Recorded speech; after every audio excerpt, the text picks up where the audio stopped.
งานเผยแผ่พระพุทธศาสนาของไทยเราในขณะนี้อยู่ในลักษณะตั้งรับมากกว่ารุกไปข้างหน้ายุคแห่งการแข่งขันยุคแห่งการกล่าวอ้างเสรีภาพผู้เข้มแข็งจะชนะ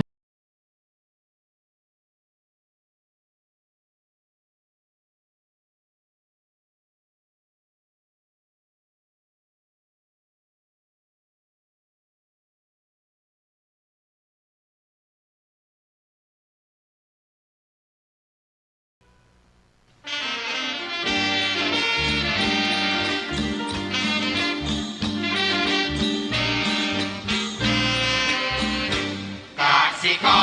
รแข็งทำเป็นกระดูกสันหลังของชาติไทยจะเรืองอำนาจเพราะไทยเป็นชาติกสิกรรมกสิกรแข็งทำเป็นกระดูกสันหลังของชาติไทยจะเรืองรายการต่อจากนี้ไป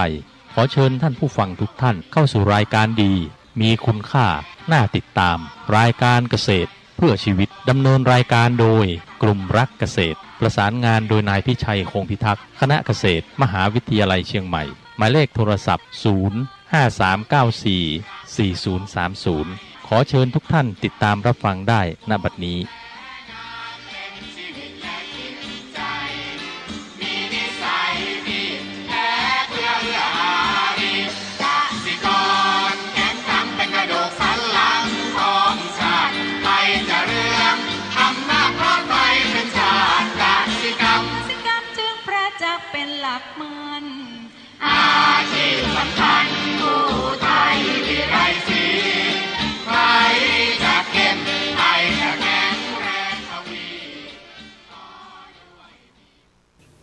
สวัสดีครับท่านผู้ฟัง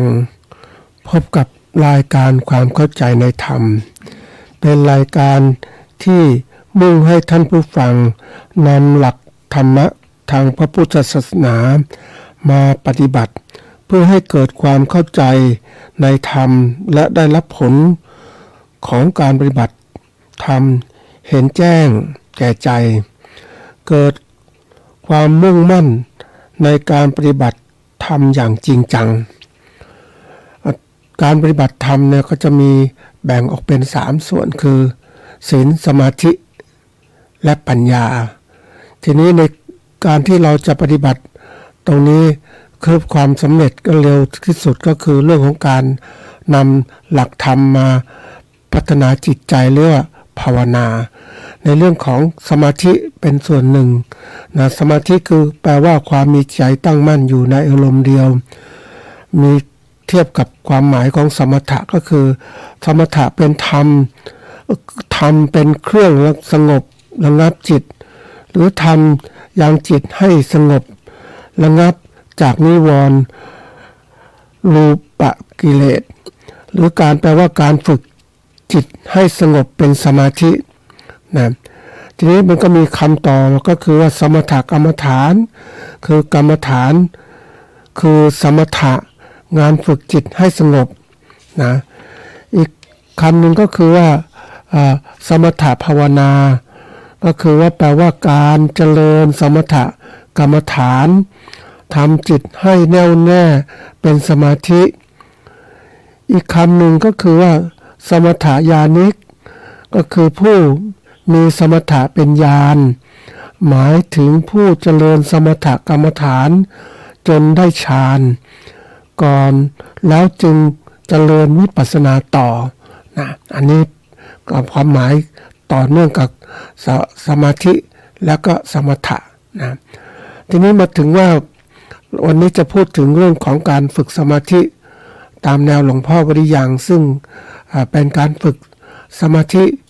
อย่างง่ายๆนะก็ฝึกตั้งแต่ทุกอิริยาบถยืนเดินนั่งนอน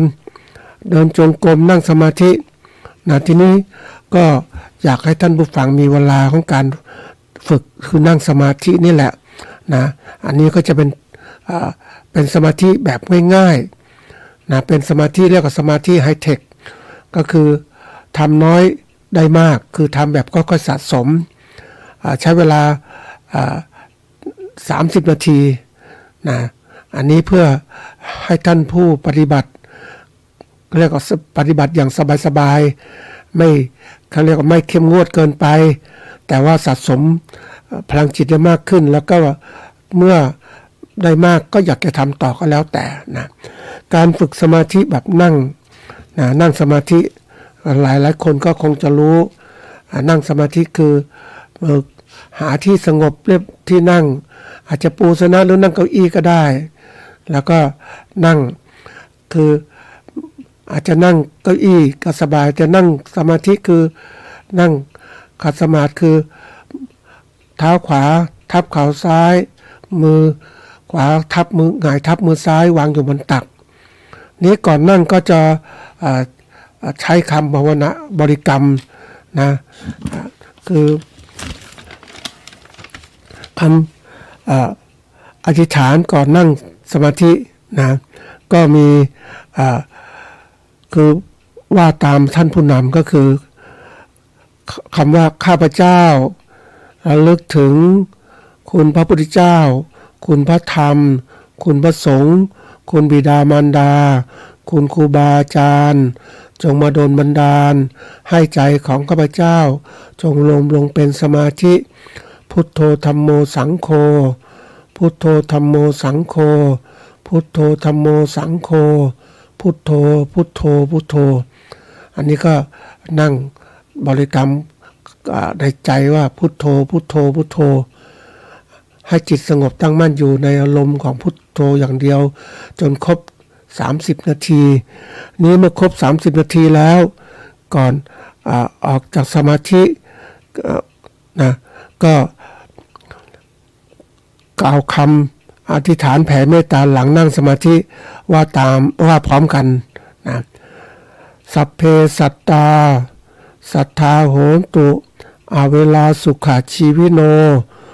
ขอให้สัตว์ทั้งหลายจงเป็นผู้ไม่มีเวรต่อกันและกันจงเป็นผู้ดำรงชีพอยู่เป็นสุขทุกเมื่อเถิดกตังบุญยังพลังไมหังสัพเพภาคีพระวันตุเตขอให้สัตว์ทั้งสิ้นนั้นจงเป็นผู้มีส่วนได้เสวยผลบุญอันที่ข้าพเจ้าได้บำเพ็ญแล้วนั้นเถิดอันนี้เป็นคำกล่าวนะก็เสร็จสิ้นการนั่งสมาธิแล้วก็จะมีการกราบนะบูชาพระรัตนตรัยแล้วก็พ่อแม่ครูบาอาจารย์อันนี้เป็นสิ่งที่การปฏิบัติเนี่ยใช้เวลา30นาทีเพื่อให้ท่านผู้ปฏิบัตินั้นไม่ได้เครียดอะไรแล้วก็ทำไปอย่างนี้บ่อยๆคือปกติการนั่งสมาธินะก็ใช้เวลาไม่นานก็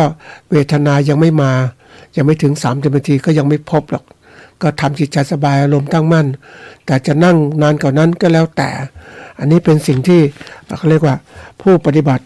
ฝึกได้แล้วก็ทำได้ก็ทำทุกวันเช้าเย็น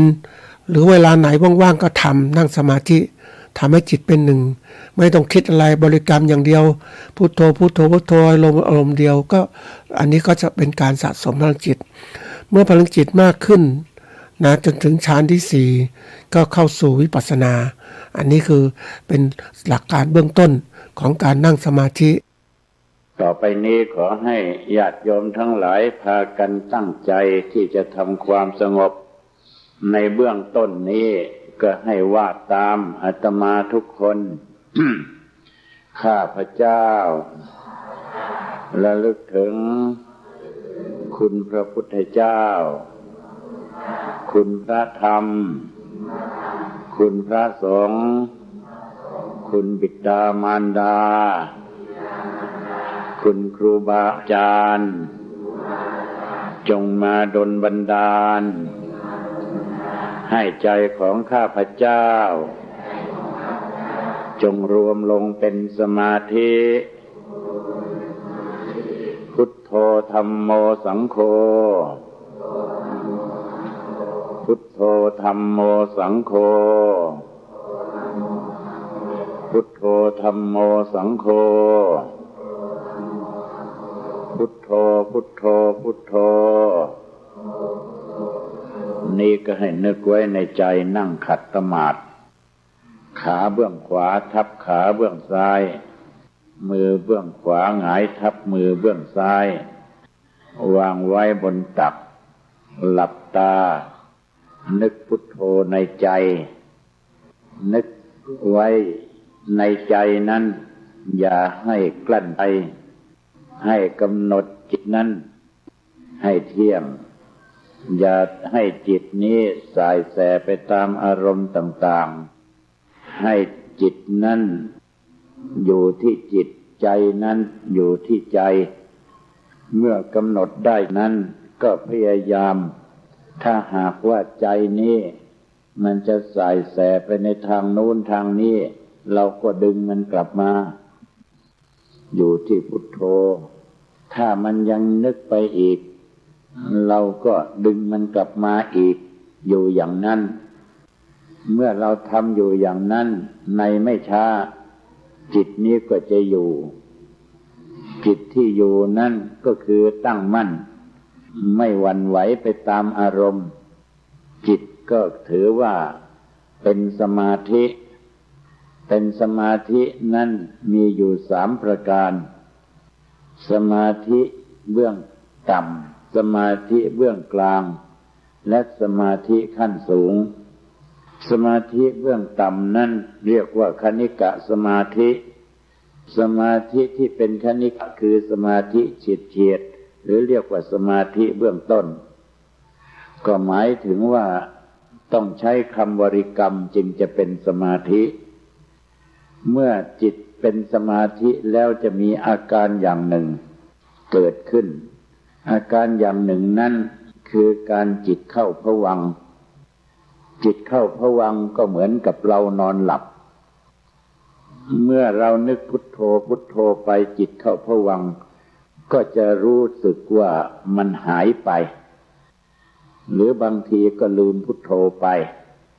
บางทีก็รู้สึกตัวเบาบางทีก็รู้สึกสบายอย่างนั้นเรียกว่าจิตเข้าภวังค์เมื่อจิตเข้าภวังค์ไปแล้วมันจะอยู่ได้สักครู่หนึ่งภวังค์ก็จะถอนขึ้นมันก็จะเป็นอยู่อย่างนี้ในภวังค์นั้นบางทีก็มีนิมิตเห็นปราสาทราชวังนิมิตเห็นเปรตอสุรกาย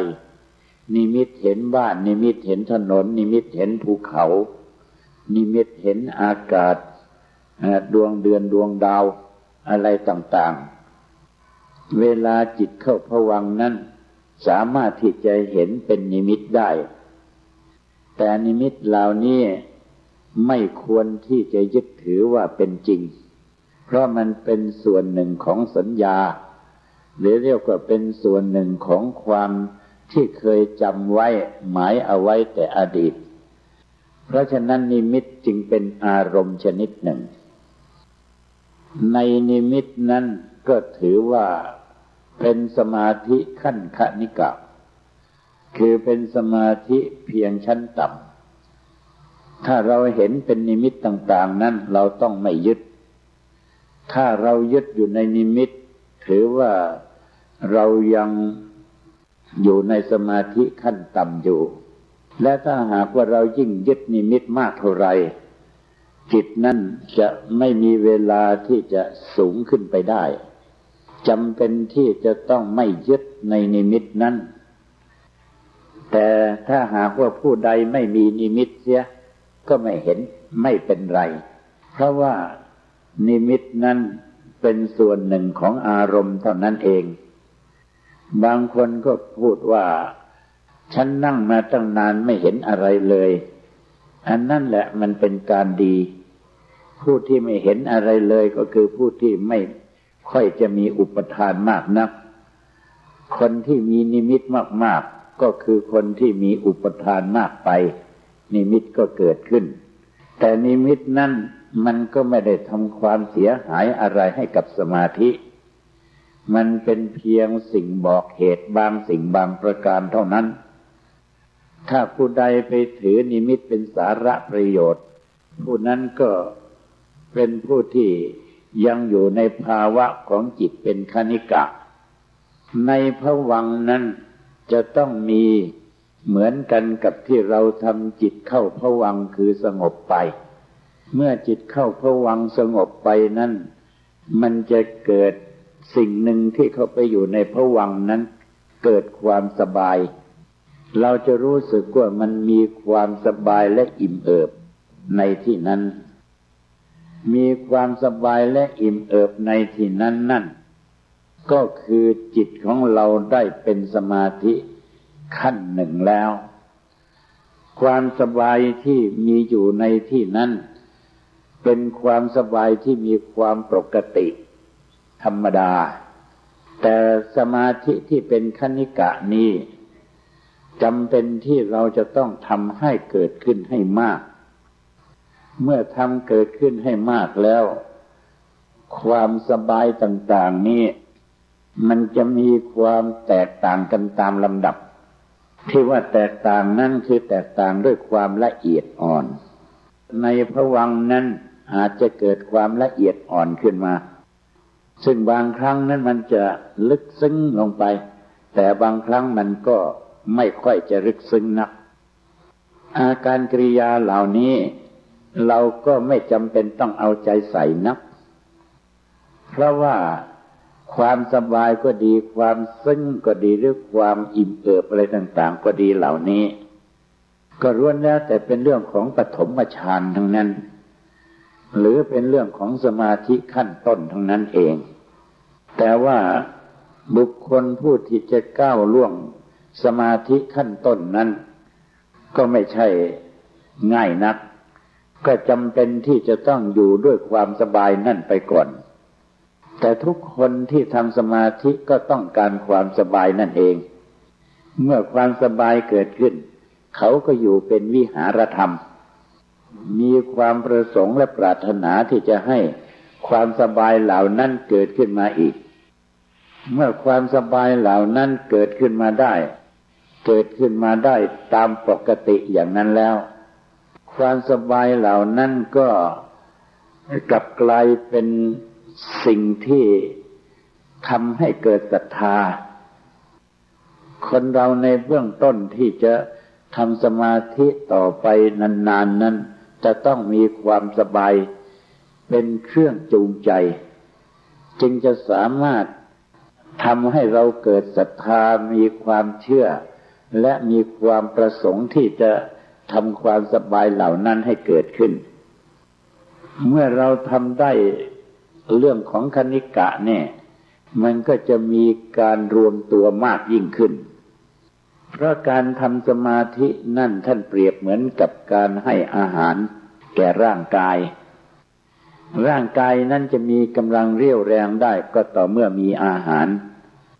เด็กที่จะเจริญวัยใหญ่โตได้ก็เพราะอาหารฉันใดก็ดีจิตที่จะมีกำลังได้ก็เพราะสมาธิในเบื้องต้นก็เรียกว่าคณิกะสมาธิเมื่อเราทำสมาธิอันที่เรียกว่าคณิกะนี้สำเร็จขึ้นมาได้ก็ถือว่าเราก็มีความดีชั้นหนึ่งแต่ความดีที่เกิดขึ้นจากคณิกะสมาธินั้นเราท่านทั้งหลายทุกคนก็คงจะได้พบเห็นกันอยู่แล้วแต่การที่เราจะไปแก้สมาธิอย่างต่ำให้สูงขึ้นนั้นไม่ใช่เป็นปัญหาใหญ่และไม่ใช่เรื่องที่เราจะต้องไปแก้ไขเหมือนกันกับเราให้อาหารแก่เด็กเราไม่จำเป็นต้องไปแก้ไขอะไรนอกจากให้อาหารอย่างเดียวเท่านั้นเด็กก็โตได้สมาธิก็เช่นเดียวกันที่เราเป็นคณิกะสมาธิเราก็ไม่จำเป็นต้องไปกระตือรือร้นในการที่เราจะทำจิตนี้ให้ก้าวขึ้นไปโดยรวดเร็วเราก็ใช้สมาธิของเราที่เราเคยทำอยู่นั่นแล้วเราก็ทำมันอีกเราเคยทำเช่นไรเราก็ทำเช่นนั้นเหมือนกันกับผู้รับประทานอาหารเคยรับประทานเช่นไรเราก็รับประทานเช่นนั้นเราก็ใส่ทางปากของเรานี่ เมื่อไรเราก็ใส่ทางปากเพียงสถานเดียวก็พอเมื่อเราต้องการจะให้จิตของเราก้าวหน้าเราทำอย่างไรเราก็ทำอย่างนั้นนี่คือลักษณะของผู้บำเพ็ญสมาธิที่จะให้ก้าวขึ้นไปเพราะฉะนั้นพระพุทธเจ้าจึงได้ทรงย้ำหนักย้ำหนาว่าโลโภธัมมานังปริปันโธการทำความโลภให้เกิดขึ้นนั้นมันเป็นอันตรายแก่สมาธิบางคนนั่นได้ใช้ความคิดได้มีความคิดที่ว่าจะต้องใช้ความกระตือรือร้นหรือว่าการพลิกแพลงหาวิธีการด้วยประการต่างๆซึ่งก็ไม่สู้จำเป็นนักแต่ว่าถึงอย่างไรก็ตามข้อสำคัญที่สุดคือการรักษาไม่ให้สมาธิไม่ให้เราเป็นผู้ที่มีความเกียจคร้านไม่ให้เราเป็นผู้มีความมักง่ายไม่ให้เราเป็นผู้ที่พลัดวันและเวลามีความประมาทที่เราจะรักษาอยู่ก็มีเท่านี้คือเราต้องทำให้เป็นการสม่ำเสมอวันนี้เราทำพรุ่งนี้เราทำต่อไปเราท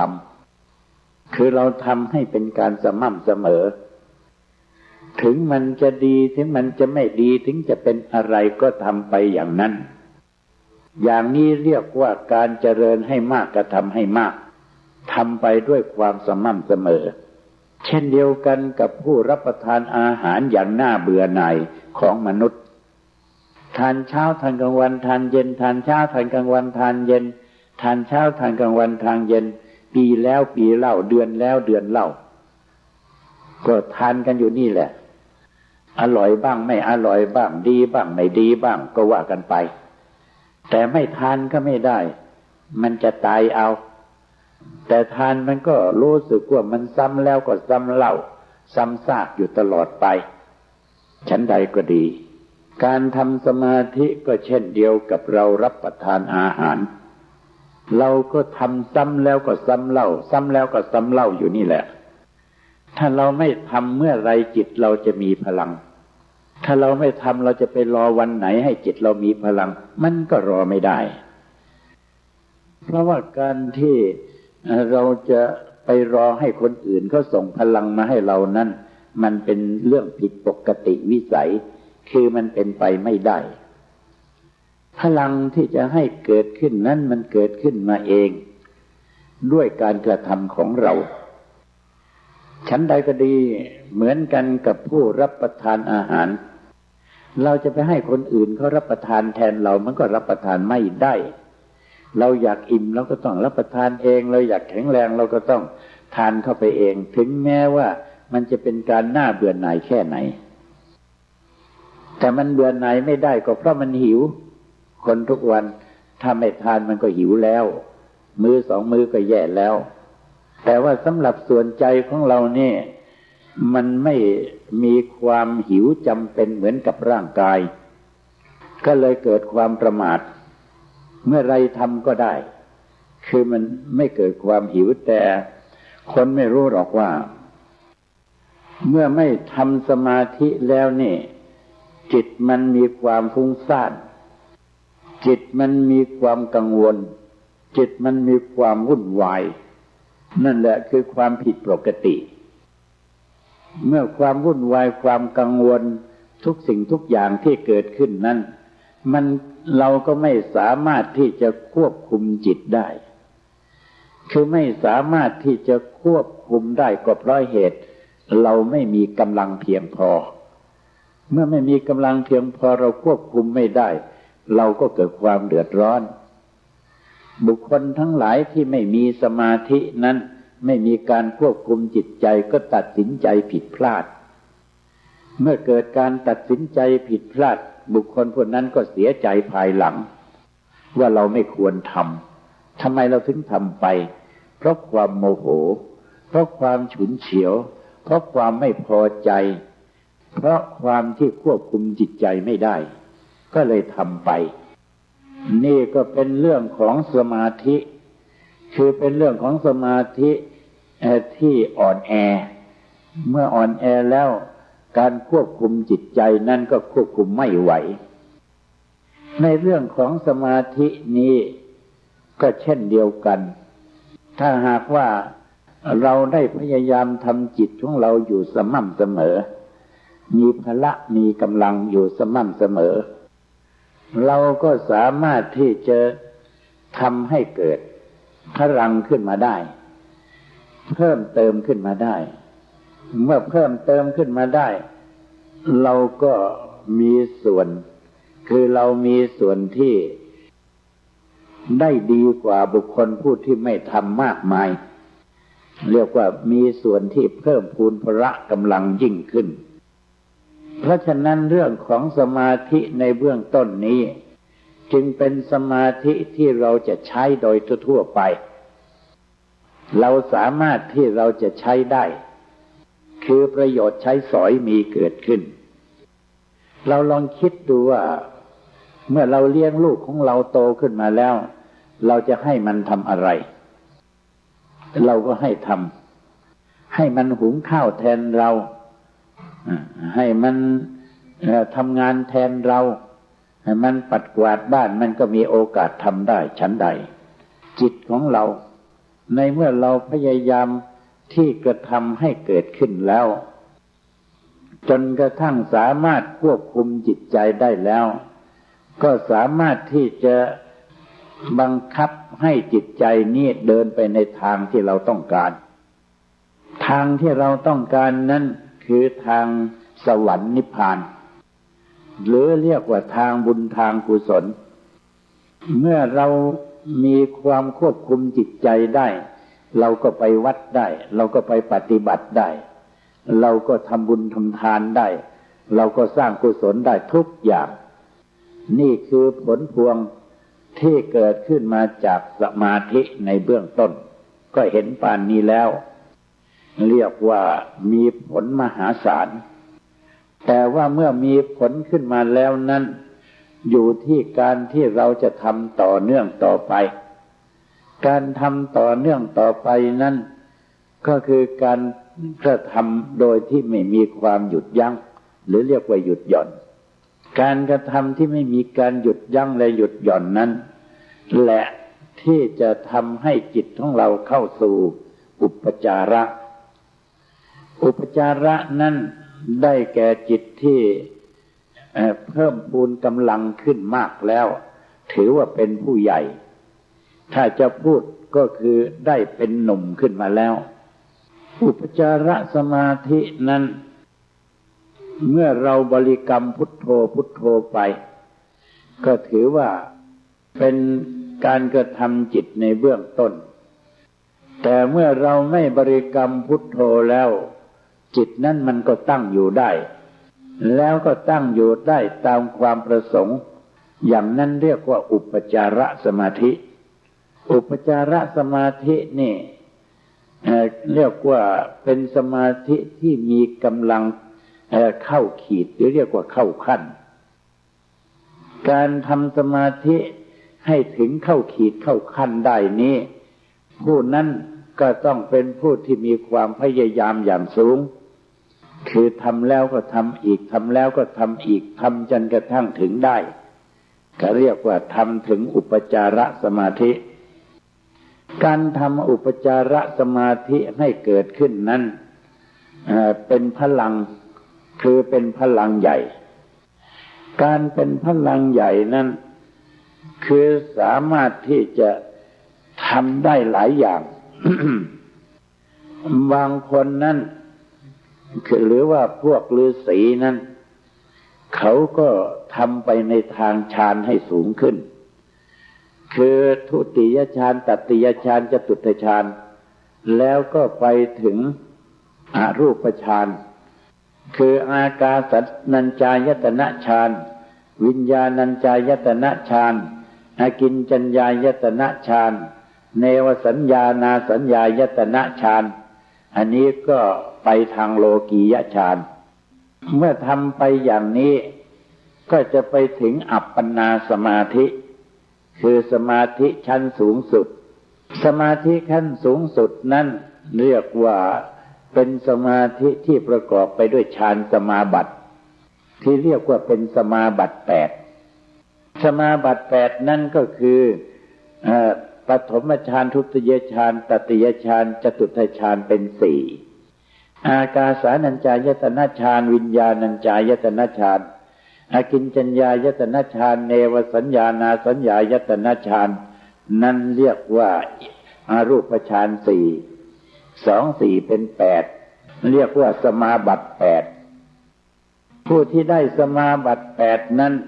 ก็คือเป็นผู้ที่สำเร็จทางสมาธิชั้นสูงสุดในทางโลกีเมื่อผู้ที่เข้ามาถึงอุปจารสมาธิแล้วเช่นนี้เขาไม่ได้เดินทางพระพุทธศาสนาหรือว่าเขาเดินทางมาทางฤทธิ์ก็อาจสามารถที่จะเป็นขึ้นมาได้เช่นเหาะเหินเดินอากาศได้ก็มีในอดีตหรือรู้จักจิตใจของคนบังคับจิตใจคนได้รักษาโรคภัยได้อันนี้เรียกว่าเป็นฤทธิ์หรือที่เรียกว่าเกิดจากอุปจารสมาธิเพราะว่าอุปจารสมาธินั้นจิตก็เข้าภวังค์เหมือนกันแต่เมื่อเข้าภวังค์ไปแล้วทำงานในภวังค์ได้เมื่อทำงานในภวังค์ได้ก็เรียกว่าทำได้ด้วยความบริสุทธิ์ในภวังค์นั้นการทำงานในภวังค์ได้นั้นเป็นเรื่องสำคัญมากจะทำได้เฉพาะผู้ได้อุปจารสมาธิเท่านั้นผู้ที่ได้อุปจารสมาธิเท่านั้นที่จะสามารถทำงานในภวังค์ได้ภวังค์นั้นก็จะมีความชำนาญ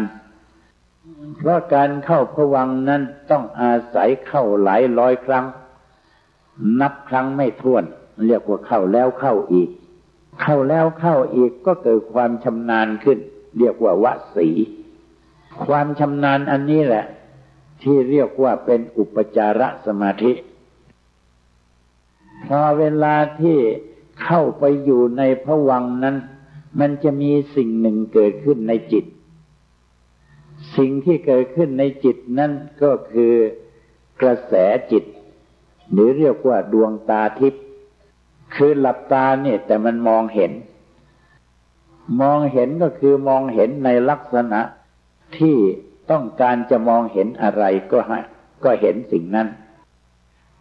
ในอุปจารสมาธิก็เป็นเช่นนั้นเพราะฉะนั้นในอุปจารสมาธินี่จึงมีการดำเนินสิ่งสำคัญได้ในพระพุทธศาสนาสิ่งสำคัญในพระพุทธศาสนาที่จะดำเนินได้ก็คือวิปัสสนากรรมฐานวิปัสสนากรรมฐานนั้น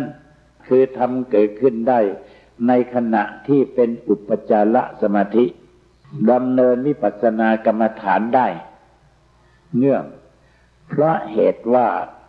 จิตนั้นเกิดความสะอาดและเกิดความผ่องใสหลับตามองเห็นชัดเจนอย่างนี้เรียกว่าจิตที่เป็นอุปจาระถ้าจิตเป็นคณิกะนั้นมองเห็นเหมือนกันแต่ทำอะไรไม่ได้คือกำลังไม่เพียงพอบางทีอาจจะนิมิตเห็นคนแก่คนตายแต่เราก็ทำอะไรไม่ได้มันก็เท่านั้นเพราะยังกำลังจิตไม่ถึงขั้นอุปจาระก็เลยทำอะไรไม่ได้แต่ถ้ากำลังจิตถึงขั้นอุปจาระนั้นไม่ต้องมีนิมิตแต่ว่าทำให้นิมิตเกิดขึ้นมาได้ด้วยสามารถแห่งพลังจิตเพราะฉะนั้นแทนที่จะนำพลังจิตอันนี้เอาไปใช้ส่วนโลกี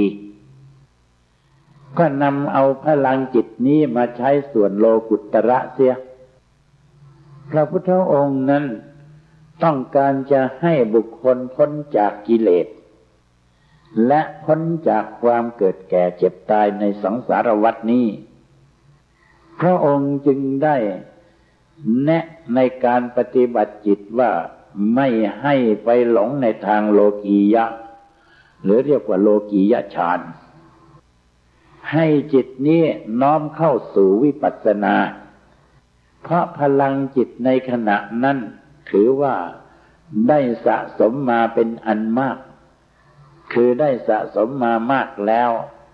ถ้าสะสมมามากเราเอาไปใช้เป็นโลกีมันก็หมดสูญเสียพลังไปในทางที่ประโยชน์น้อยเพราะว่าส่วนที่เป็นโลกีนั้นถึงแม้เราจะใช้พลังจิตไปเท่าไหร่มันก็ไม่มีอาการที่จะกำจัดกิเลสได้แม้แต่เท่าเส้นขนก็เรียกว่ากำจัดกิเลสไม่ได้เลย เพราะฉะนั้นในทางโลกีนั้นจึงเพียงเพื่อระงับกิเลสเท่านั้นเองความโลภความโกรธความหลงก็ยังมีอยู่เท่าเดิมราคะโทสะโมหะก็ยังมีอยู่เท่าเดิมแต่ว่าปิดมันเอาไว้ไม่ให้มันทำงานพอเปิดเมื่อไรก็งอกกิเลสก็งอกแล้วเป็นตัวเป็นตนเป็นอะไรขึ้นมาเรียกว่ากิเลสงอกนั่นเรียกว่าโลกีส่วนโลกุตระนั่นก็นำอุปจาระจิตเป็นสมาธิที่เรียกว่าเป็นอุปจาระนั้นก็นำเอามาเป็นเครื่องการพิจารณาให้เป็นวิปัสสนาวิปัสสนานั้นได้แก่ความรู้แจ้งและเห็นจริงความรู้แจ้งและเห็นจริงนี้คือสิ่งที่จะทำเพื่อกำจัดกิเลสเราจะทำได้เท่าไหร่ก็เป็นการดีกำจัดกิเลสไปทีละเล็กทีละน้อยยังดีกว่าที่ไม่ได้กำจัดกิเลสเสียเลยถ้าเริ่มต้นดำเนินวิปัสสนาเมื่อไรก็เรียกว่าเริ่มต้นรบราฆ่าฟันกับกิเลสเมื่อนั้นคือรบราฆ่าฟันกับกิเลสเมื่อนั้นเพราะฉะนั้นถ้าหากว่าเราได้พบพระพุทธศาสนาแล้วอย่างที่เรามาเกิดเนี่ยก็พบพระพุทธศาสนาแล้วเราก็ควรที่จะมองถึงวิปัสสนานี้เป็นส่วนสำคัญเพราะการดำเนินจิตให้เป็นสมาธิเรียกว่าคณิกะสมาธิอุปจารสมาธิอัปปนาสมาธิให้เป็นโลกียฌานนั้นถึงแม้ไม่พบพระพุทธศาสนาก็ทำได้แต่ก่อนแต่ไรมาดึกดำบรรพ์เขาก็ทำได้เรื่องของโลกียฌานเหาะเหินเดินอากาศด้วยฤทธิ์และลึกชาติได้เขาก็ทำได้หรือเขาจะแสดงฤทธิ์เดินบนผิวน้ำเขาก็ทำได้หรือเขาจะรักษาโรคภัยไข้เจ็บเป็นส่วนพิเศษให้หายเขาก็ทำได้นั่นเรื่องโลกียฌานแต่ไม่ใช่เรื่องพ้นทุกข์ไม่ใช่เรื่องหมดกิเลสฤทธิ์ต่างๆนี้มันก็น่าอัศจรรย์คนอย่างไปรักษาหมอไม่หายคนที่เขามีพลังจิตเขารักษาหายก็อัศจรรย์อย่างเขาไม่รู้เรื่องอะไรไปบอกเรื่องเนี่ยเขาถูกก็อัศจรรย์อย่างนี้มันเป็นเรื่องโลกีถึงแม้จะอัศจรรย์แค่ไหนอัศจรรย์เหล่านี้ก็ไม่สามารถกำจัดกิเลสได้แม้เท่าใยบัวคือยังกำจัดกิเลสไม่ได้เลยส่วนการที่เรามาดำเนินวิปัสสนานั้นเริ่มกำจัดกิเลสตั้งแต่เบื้องต้นที่ตั้งท่าก็เริ่มลิดรอนกิเลสแล้วลิดรอนกิเลสในตรงที่ว่าไม่ใช่ตัวตนซึ่งเป็นการฝืนความจริงอย่างยิ่งเพราะเราก็ถือว่าเราแล้วทำไมมันไม่ใช่เรานี่ขึ้นต้นของวิปัสสนาก็เริ่มต้นแล้วเริ่มต้นสวนทางคือสวนทางกับกิเลสอย่างพวกโลกียฌานนี่มันไม่ได้สวนทางมีแต่ว่าเงียบลงไปเลยในที่สุดหยิกยังไม่เจ็บเลยไม่รู้สึกอะไรอย่างนี้ก็เรียกว่าเป็นโลกียฌานไปไม่ได้กำจัดกิเลสเพราะฉะนั้นการตั้งหน้าตั้งตาเข้าสู่วิปัสสนานี้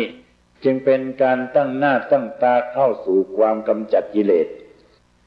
เราอยากจะเกิดแก่เจ็บตายอีกต่อไป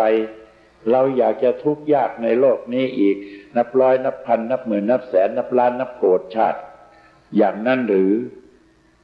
ในเมื่อเราพบพระพุทธศาสนาแล้วก็ไม่ควรเป็นเช่นนั้นเราก็ควรที่จะริดรอนกิเลสเท่าที่สามารถจะริดรอนมันลงไปได้ดูตัวอย่างเช่นท่านพระมหากัสสปะนั้นตั้งแต่อดีตชาติท่านเคยริดรอนกิเลสมาแล้วตั้งแต่อดีตชาติเคยปฏิบัติมาแล้วพอมาอีกชาติที่ท่านมาเกิดในชาตินี้ถึงแม้ท่านจะแต่งงานกับหญิงที่สวยที่สุดแต่ท่านก็ถึงแม้จะนอนร่วมในห้องเดียวกันท่านก็ไม่แตะต้องกายซึ่งกันและกันอันนี้ก็เป็นผลพวงมาจากวิปัสสนานั่นเองเพราะฉะนั้นวิปัสสนาจึงเป็นหนทางที่จะทำให้กิเลสนี้ริดรอนกิเลสนี้ออกไปทีละเล็กทีละน้อยถ้าหากว่าเราทำได้ไม่ใช่ว่าทำเดี๋ยวนี้วิปัสสนาเดี๋ยวนี้กิเลสมันก็จะหมดเดี๋ยวนี้หาเป็นเช่นนั้นไม่อาจจะต้องใช้การทำวิปัสสนานี้สัก 1,000 หรือ 2,000 ชาติหรือ10,000อาจจะหลายหมื่นชาติก็อาจเป็นได้เพราะฉะนั้นเราไม่ต้องไปคิดว่าเราดำเนินวิปัสสนาเดี๋ยวนี้ก็สำเร็จเดี๋ยวนี้มันเป็นไปยังไม่ได้แต่ถ้าเราไม่เริ่มต้นซะก่อนเราก็จะต้องหลงทางถ้าหลงทางเราไปเกิดเป็นฤาษีชีไพรก็ไปอีกเรื่องไปเกิดในพรหมโลกกว่าจะได้มาเกิดมนุษย์ก็เป็นกลับเพราะฉะนั้นเรื่องของวิปัสสนานี้จึงเป็นเรื่องสมควรแก่การที่เราจะต้องทำโดยการที่ปลงอนิจจังอย่างคนแก่คนเฒ่าเขาบอกว่าไปงานศพนะไปปลงอนิจจังนะไปปลงอนิจจังกันนั่นแหละคือวิปัสสนาเริ่มต้นคือไปปลงอนิจจังแต่ว่าพื้นฐานของจิตใจนั้นยังไม่มีถึงแม้จะปลงอนิจจังมันก็ไม่เป็นวิปัสสนาการที่จะเป็นวิปัสสนาได้นั้นต้องมีพื้นฐานคือมีพื้นฐานที่เป็นกำลังเสียก่อน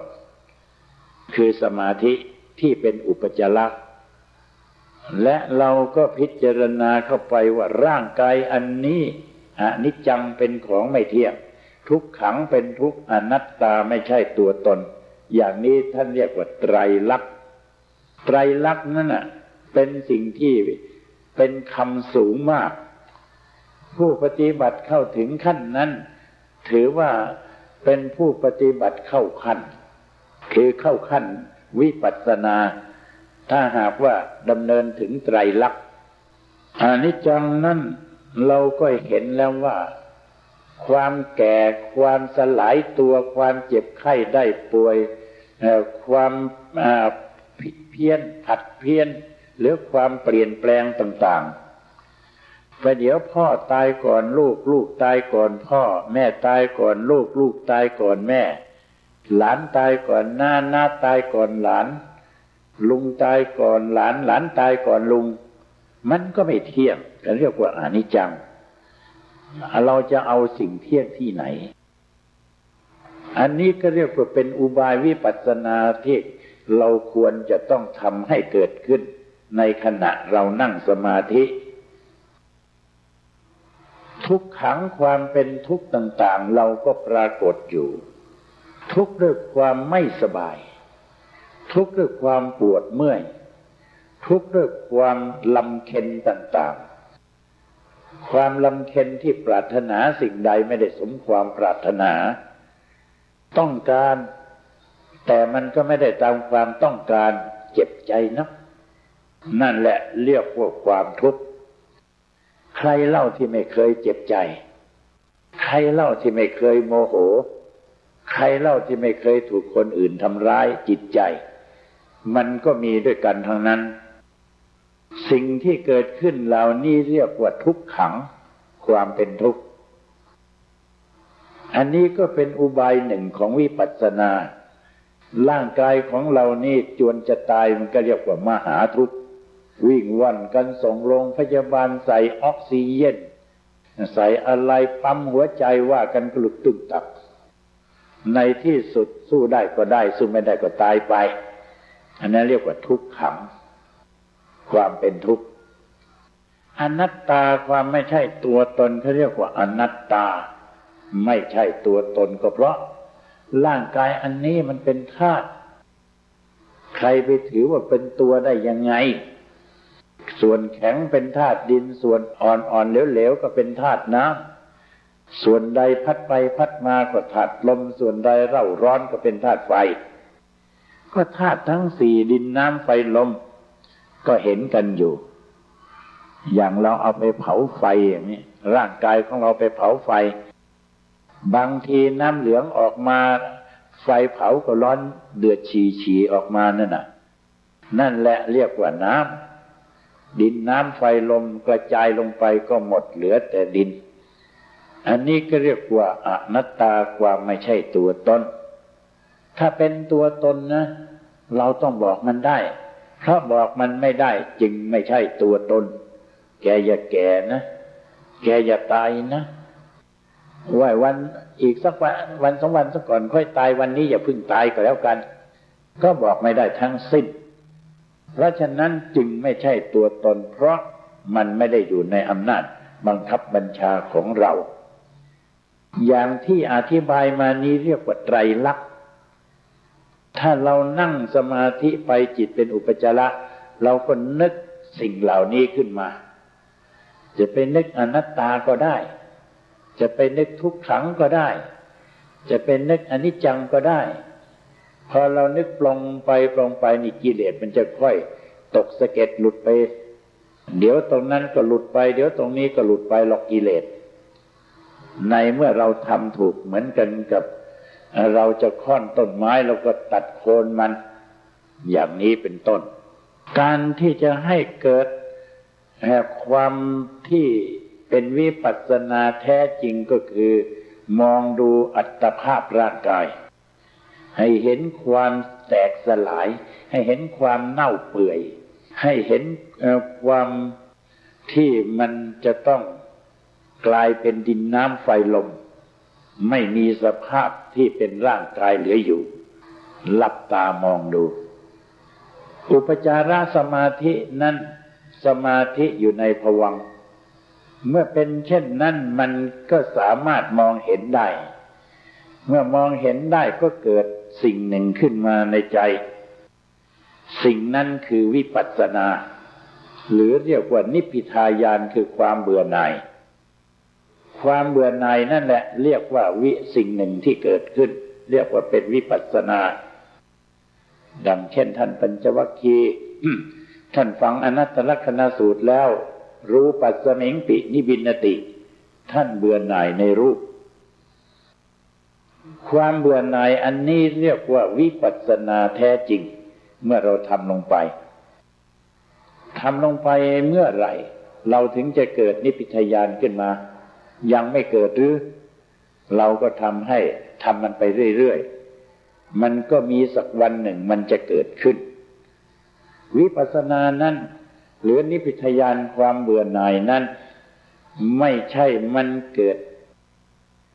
บ่อยๆแต่มันจะต้องเกิดเฉพาะที่เราทำจิตถึงที่เราพิจารณาวิปัสสนาถึงที่เห็นจริงแจ้งประจักษ์ถึงที่แต่ละครั้งมันก็จะเกิดนิพพิทายานความเบื่อหน่ายขึ้นมาแต่ละครั้งแต่ต้องเข้าใจว่าการดำเนินเข้าสู่วิปัสสนานั้นเมื่อความเบื่อหน่ายเกิดขึ้นนั้นไม่ใช่ว่าเราได้สำเร็จเรายังไม่ได้สำเร็จยังเพียงแกะกิเลสไปทีละนิดทีละหน่อยยังไม่ถึงขั้นจำเป็นที่จะต้องใช้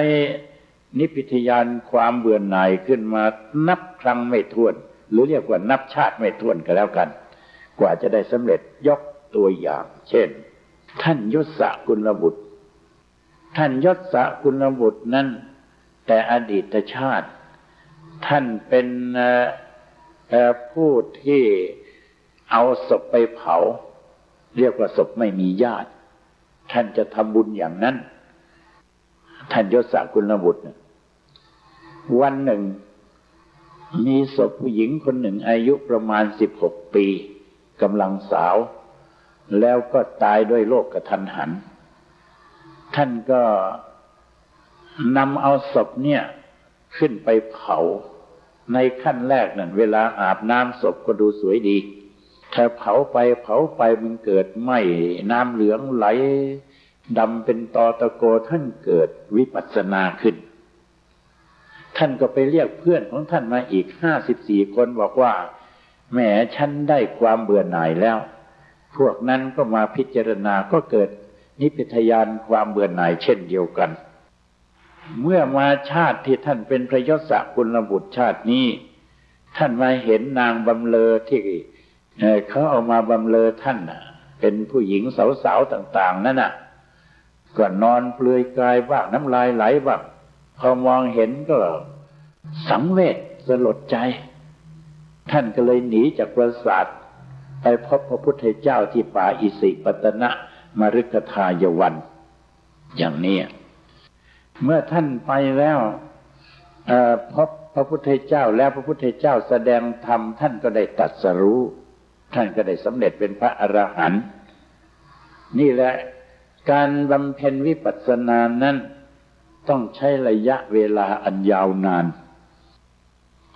เรื่องของสมาธิสมถะวิปัสสนาจึงเป็นเรื่องที่เราท่านทั้งหลายจะต้องเป็นผู้ที่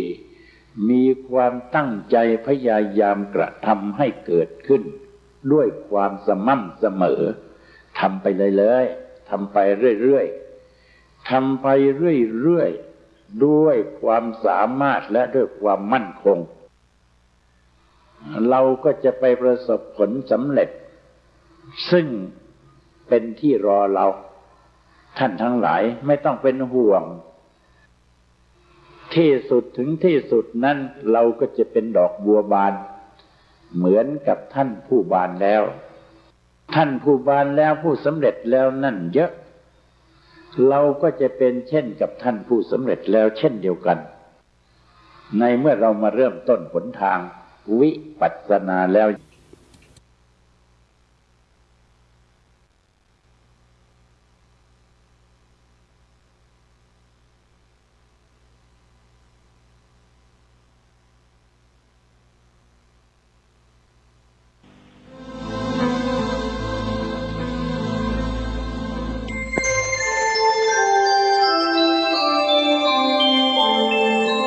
ขณะนี้ท่านกำลังฟัง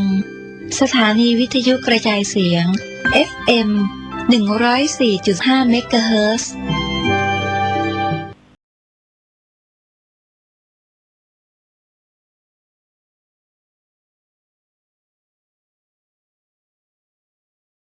เผยแผ่